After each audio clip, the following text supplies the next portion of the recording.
Chers amis, bonjour.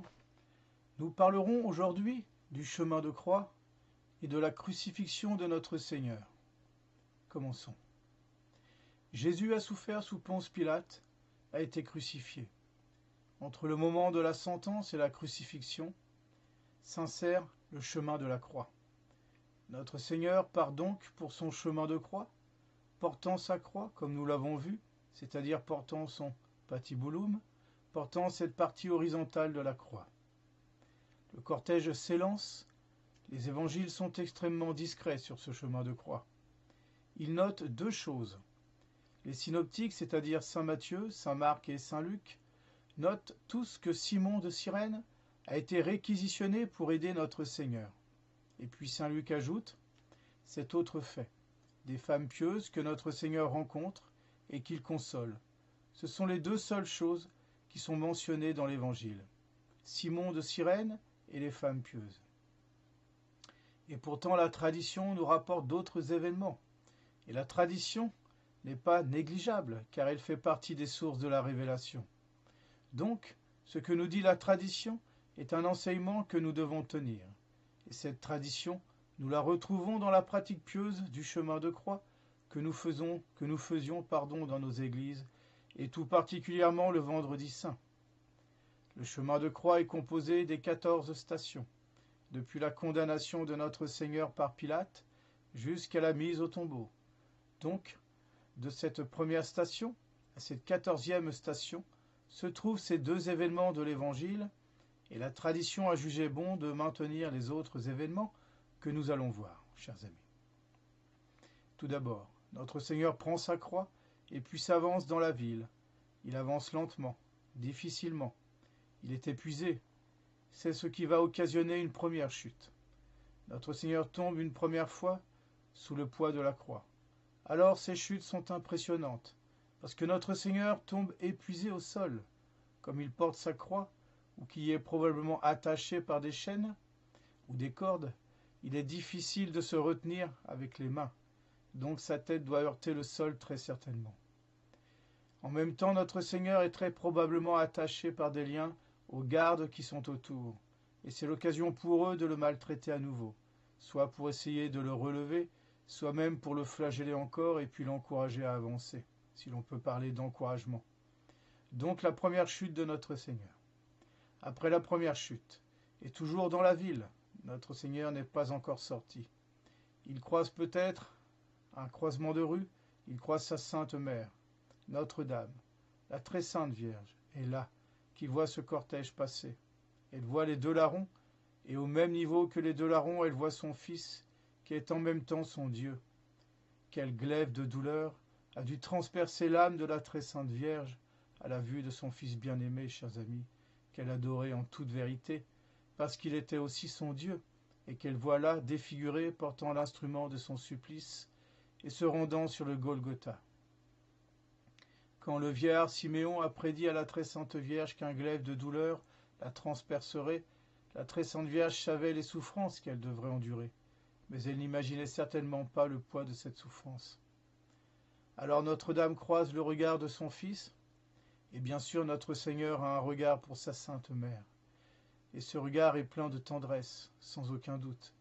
Et le regard de notre Seigneur dit à Notre-Dame certainement, « Je sais ce que vous souffrez, mais je vous associe à ma passion. » Et par ces souffrances, Notre-Dame participe d'une certaine façon, c'est entendu, à la passion de notre Seigneur. On l'appelle en toute vérité Notre-Dame de compassion, du latin cum pati, qui signifie souffrir avec. Et Notre-Dame unit sa souffrance à celle de notre Seigneur. Deux regards, mais une seule et même douleur. Un seul et même cœur. On peut bien dire un seul et même amour, chers amis.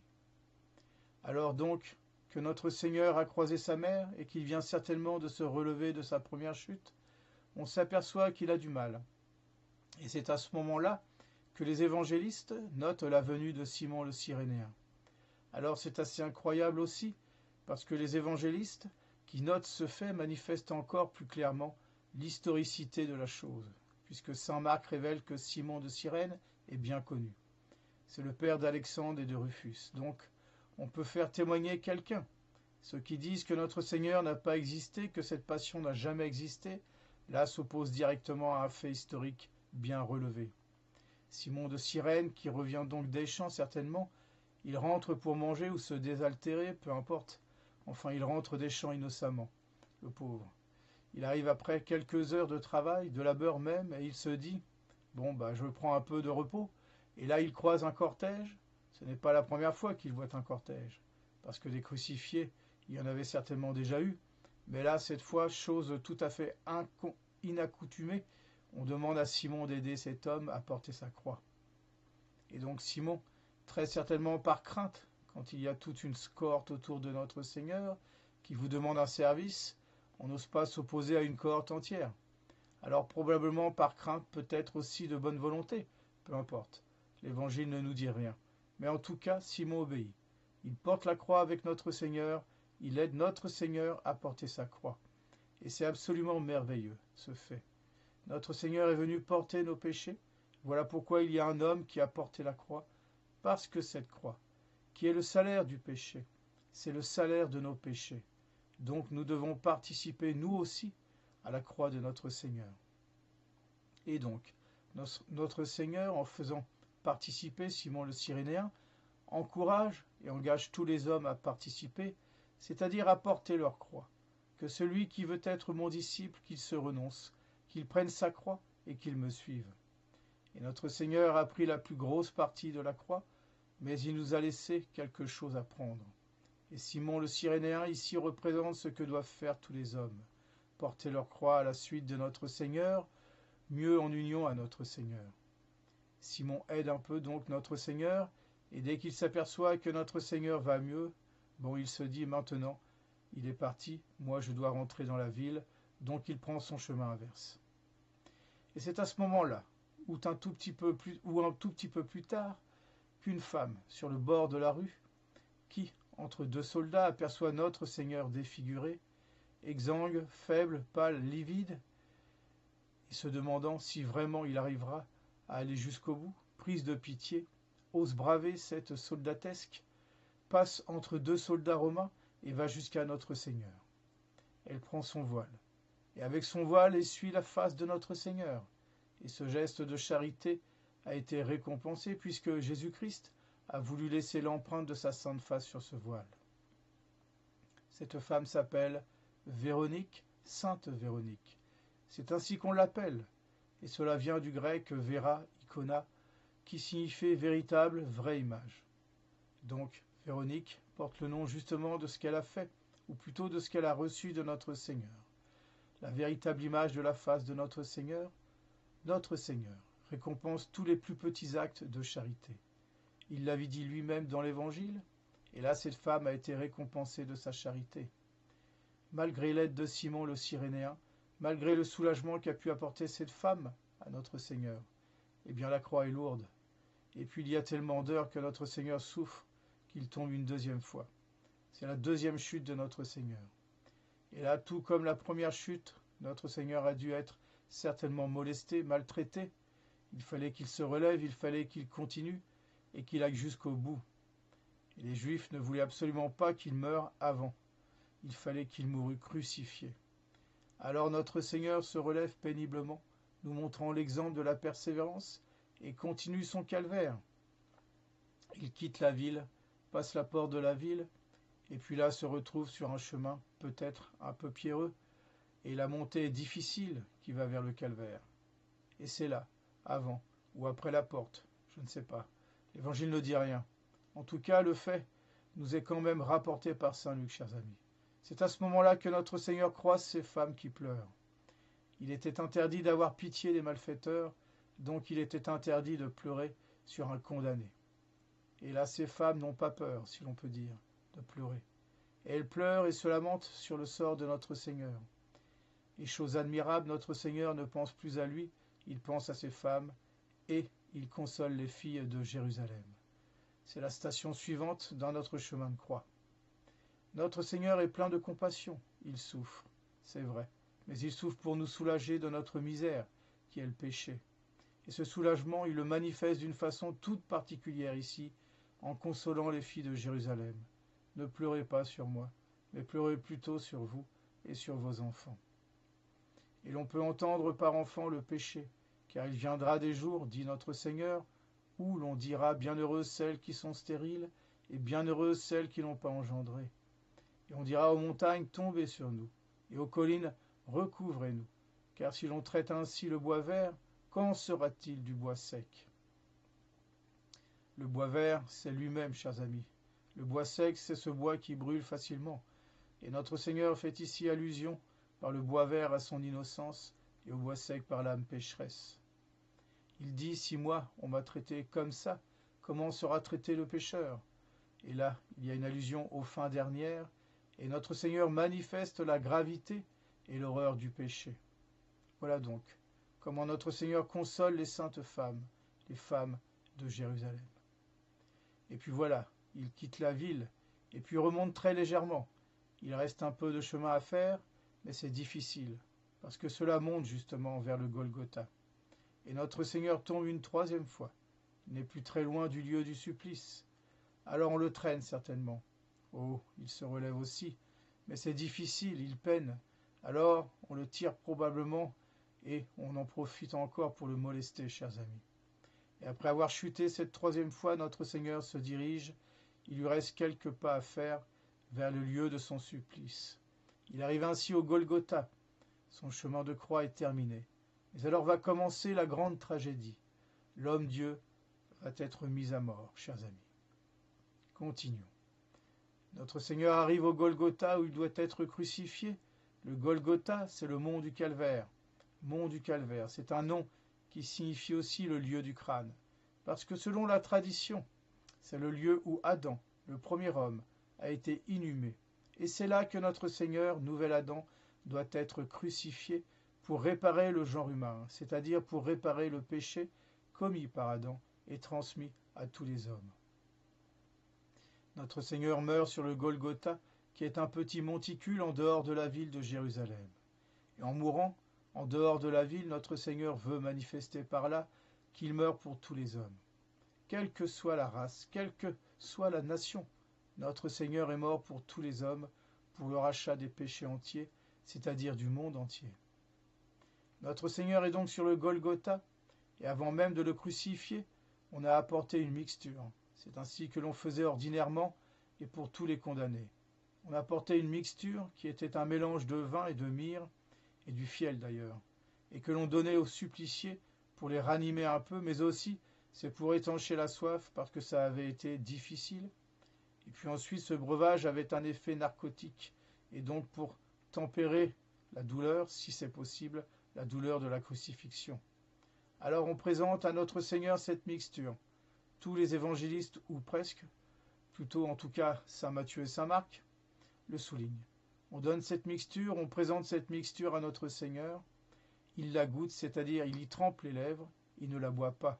Il y trempe les lèvres parce que notre Seigneur veut goûter cette amertume, s'il peut souffrir davantage pour nous. Il le fait parce qu'il nous aime beaucoup. Mais il ne la boit pas, cette mixture, parce qu'il veut tout souffrir intégralement, chers amis. Il accepte, il veut volontairement endurer cette souffrance, et pour rien au monde, il ne veut l'atténuer. Donc il n'y trempe que les lèvres. Les évangélistes disent qu'il ne la prend pas, ou plutôt qu'il trempe les lèvres, qu'il la goûte, dit saint Matthieu, mais qu'il ne veut pas la boire. C'est cela que l'on veut dire. Il veut simplement goûter l'amertume sans contracter l'effet narcotique du breuvage. Il veut tout souffrir, chers amis. Il est à peu près midi, c'est la 6e heure, c'est ainsi que l'on comptait. Il est midi donc environ, et la crucifixion va avoir lieu. La première chose que l'on fait ignoblement, on dépouille la victime qui se retrouve nue sur la croix. Et ce dépouillement de notre Seigneur Jésus-Christ rouvre à nouveau toutes ses plaies. Certainement le sang qui s'était peut-être un peu coagulé avait collé à son vêtement, et donc quand les soldats ont enlevé, et on ne peut pas dire qu'ils l'ont enlevé délicatement, quand les soldats donc ont enlevé ou arraché, si l'on peut dire, le vêtement de notre Seigneur, très certainement, la peau ou plutôt les blessures se sont rouvertes, manifestant un corps rouge de sang. Eh bien, elle est là, la pourpre de notre Seigneur, la véritable pourpre, c'est-à-dire sa royauté, n'est pas dans le manteau de pourpre que Pilate lui a donné, elle est dans ce sang qu'il a versé pour nous. Il est devenu notre roi parce qu'il a versé son sang, parce qu'il nous a rachetés au prix de son sang. Le prix de nos âmes, du rachat de nos âmes, c'est son sang qui coule. Et donc la pourpre de notre Seigneur, c'est ce sang dont il est recouvert à ce moment du dépouillement. On lui enlève donc ses vêtements, chers amis, et on va le crucifier. Notre Seigneur ne pousse pas un cri. On enfonce les clous dans les mains, entre les deux, du radius et du cubitus, donc entre le radius et le cubitus, pour que les bras qui soutiennent tout le corps puissent rester pendus à la croix. Ordinairement, on représente les clous dans la paume, mais si notre Seigneur avait été cloué dans la paume, ou même dans le poignet, certainement par le poids du corps, ses mains auraient été arrachées. Les soldats qui connaissent bien leur métier enfoncent le clou entre le radius et le cubitus, ne sectionnant aucun nerf, mais justement irritant le nerf qui se trouve là et causant des douleurs effroyables à notre Seigneur. Et chaque fois que notre Seigneur voulait bouger et que le nerf touchait le clou, chaque fois notre Seigneur était profondément irrité et donc souffrait une douleur épouvantable dans sa tête. On enfonce donc le clou dans une première main, dans un premier bras, on enfonce le deuxième clou à l'autre bras, on prend les pieds probablement qu'on les cloue ensemble sur la croix, et notre Seigneur se retrouve donc cloué en croix, et c'est là l'accomplissement d'une prophétie, plus que d'une prophétie d'ailleurs, de la loi juive. Celui qui est crucifié est maudit de Dieu, et c'est cela que voulaient les Juifs. Ils étaient sûrs qu'en crucifiant notre Seigneur serait maudit de Dieu, et donc que ce n'était pas le Messie. Mais ce qui est maudit de Dieu, c'est le péché. Et notre Seigneur a porté nos péchés, dit saint Paul, pour crucifier le péché, et ainsi en obtenir la réparation. Une fois que notre Seigneur est crucifié, chers amis, les bourreaux se partagent les vêtements. Ils prennent donc les vêtements de notre Seigneur, les différents vêtements, ils se les partagent ou les tirent au sort. Et puis il y a cette tunique qui est sans couture, qui est d'un seul trait, si l'on peut dire. Alors ils ne veulent pas la déchirer. Ils vont la tirer au sort. Et là c'est encore merveilleux, en faisant cela, ils accomplissent simplement les Écritures. C'était écrit dans l'Ancien Testament. Non seulement c'était écrit, mais les Juifs qui étaient là connaissaient ces Écritures, et en voyant cela, ils auraient dû penser à ces prophéties dans l'Ancien Testament et se dire « Mais c'est lui le Messie !» Hélas non. Hélas non, ils continuent leurs méfaits et sont aveuglés par la passion, chers amis. Les bourreaux donc se partagent les vêtements, et puis au-dessus de la croix, on met l'écriteau que saint Jean a le plus détaillé. Sur cet écriteau, c'est écrit « Jésus de Nazareth, roi des Juifs ». Tous les évangélistes, tout ce qui est écrit souligne que c'est écrit « roi des Juifs ». Et saint Jean précise ce titre, le titulum, comme on dit. Ce titre est écrit en différentes langues, en hébreu, en grec et en latin, de telle sorte que tous les passants, quels qu'ils soient, de quelque race ou de quelque nation qu'ils fussent, pouvaient lire et comprendre cet écriteau. En hébreu pour les Juifs, en grec et en latin pour les étrangers. Jésus de Nazareth, roi des Juifs. Alors là, et moi chez les Juifs, comment? Roi des Juifs? Non, il n'est pas roi, ce n'est pas notre roi. Alors ils vont voir Pilate et ils disent « Mais qu'est-ce que tu écris? Nous ne voulons pas que ce soit écrit roi des Juifs. Il s'est dit lui le roi, mais nous ne le reconnaissons pas comme roi. Il n'est pas roi des Juifs. » Et là Pilate, disons, c'est quand même un peu moqué d'eux, disons-le. Et l'on peut bien dire que Pilate prophétise malgré lui. Comme Caïphe avait dit, il vaut mieux qu'un homme meure pour tout le peuple. Eh bien Pilate, on peut dire d'une certaine façon, prophétise en disant roi des Juifs, c'est-à-dire c'est lui le roi en toute vérité. Et alors il répond aux Juifs, il leur dit ce que j'ai écrit, je l'ai écrit, et je ne reviendrai pas dessus. Donc on laisse cet écriteau qui fait grincer les Juifs. Enfin tant pis, c'est comme ça. Pilate ne veut pas revenir dessus. Alors peu importe, les Juifs sont là, auprès de la croix, et continuent de se moquer de notre Seigneur. Et ça, les évangélistes le soulignent tous. Ils continuent de blasphémer, et avec des paroles. Toi qui dis que tu peux détruire le temple, sauve-toi toi-même. Descends de la croix si tu es le Fils de Dieu. Vas-y, descends, et là on croira en toi. Ce n'est pas ainsi que Dieu veut son plan. Notre Seigneur doit mourir pour racheter les hommes. Des miracles, il en a fait.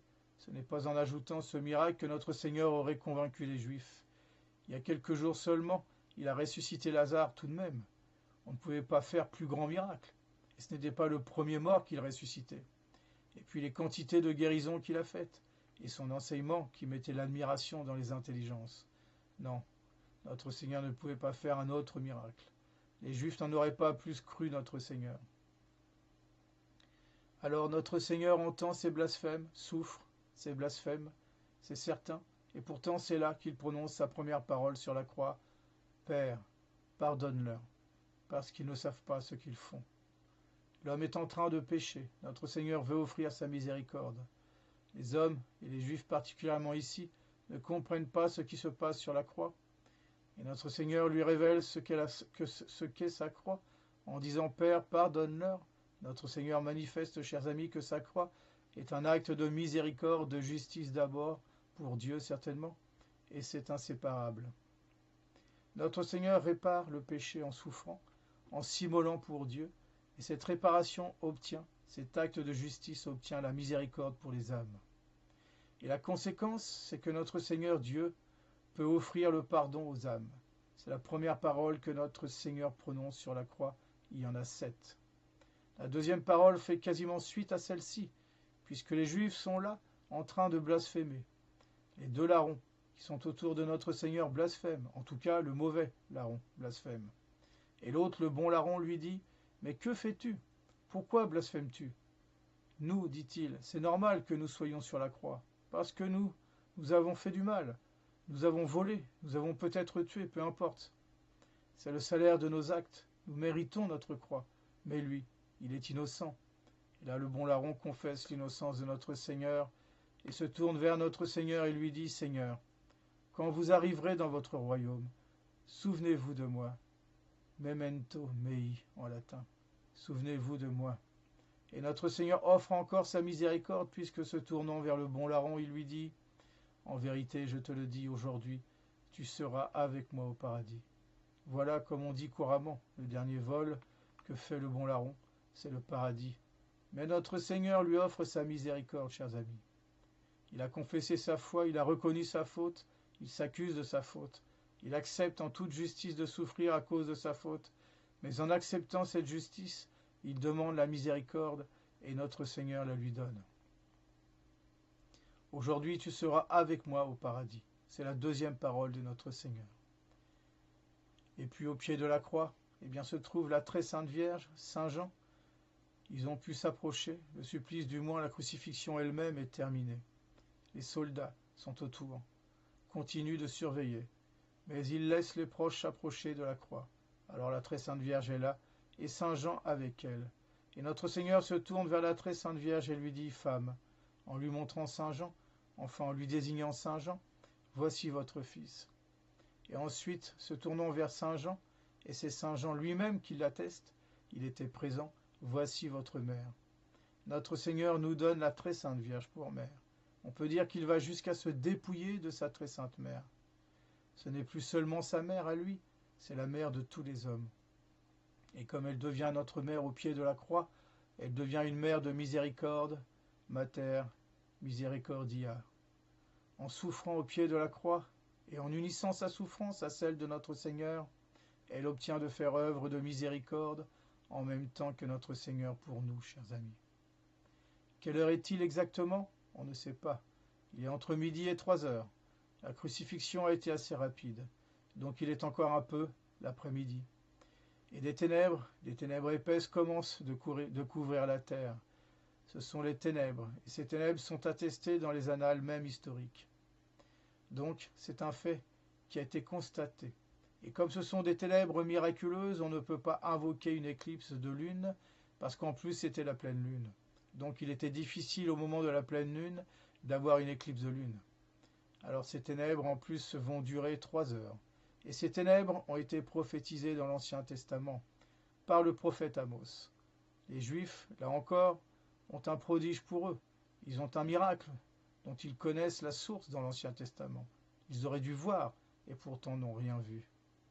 Et ces ténèbres extérieures sont finalement la manifestation d'autres ténèbres, si on peut dire, des ténèbres intérieures dans l'âme de notre Seigneur. Et c'est à ce moment qu'il crie. C'est la 4e parole. Élie, Élie, lama sabachthani. C'est-à-dire, mon Dieu, pourquoi m'avez-vous abandonné? Notre Seigneur ressent la souffrance, la solitude liée au péché. Dieu, pourquoi m'avez-vous abandonné? Dieu n'abandonne pas notre Seigneur, et notre Seigneur reste Dieu, mais notre Seigneur n'a voulu recevoir aucune consolation de sa divinité. Et donc il souffre dans son humanité, le plus cruellement possible, ressentant comme cet abandon de Dieu, et il s'en plaint. Et là, c'est la plainte du pécheur. Le péché nous éloigne de Dieu. Notre Seigneur, lui, n'est pas pécheur, et donc ne perd pas sa divinité, ni même la grâce, mais le pécheur dit en toute vérité, ou doit dire, mon Dieu, pourquoi m'avez-vous abandonné? Et pire encore, le pécheur dit, mon Dieu, je vous ai abandonné par mon péché, parce que le péché mortel tout particulièrement, est un abandon de Dieu. Notre Seigneur donc ressent ces ténèbres. Mon Dieu, pourquoi m'avez-vous abandonné? Et là on pense du moins, ceux qui sont au pied de la croix pensent que notre Seigneur appelle Élie. Mais en réalité, il n'appelle pas Élie, il dit mon Dieu. Et après avoir dit cela, notre Seigneur dit, j'ai soif. Certainement une soif physique, mais aussi une soif spirituelle, soif des âmes. Il rachète les âmes sur la croix tout de même, en disant sisio en latin, c'est-à-dire j'ai soif. Il y a donc là un vase de vinaigre pour soulager la soif des condamnés, des suppliciés. Alors un soldat prend sa lance avec, met une éponge au bout de sa lance, trempe l'éponge dans le vase et puis présente l'éponge à notre Seigneur. Et notre Seigneur reçoit cette éponge et goûte le vinaigre, l'amertume, réalisant une prophétie de David dans l'Ancien Testament. Pour étancher ma soif, il m'ont abreuvé de vinaigre. Et notre Seigneur goûte cette amertume. Et quand il a goûté, il ajoute cette parole, tout est consommé. C'est la 6e parole, c'est-à-dire j'ai accompli toutes les Écritures. Et oui, il restait cette prophétie. Pour étancher ma soif, ils m'ont abreuvé de vinaigre. Et maintenant tout est consommé. J'ai accompli toutes les Écritures. Mais en même temps, j'ai racheté toutes les âmes. Alors poussant un cri, il dit à son Père, Père, entre vos mains, je remets mon esprit. Et inclinant la tête, notre Seigneur meurt. Voilà, chers amis, pour le moment. La prochaine fois, nous parlerons de la mort et de la mise au tombeau et des reliques de la passion de notre Seigneur. Je vous souhaite un bon courage et vous dis à bientôt.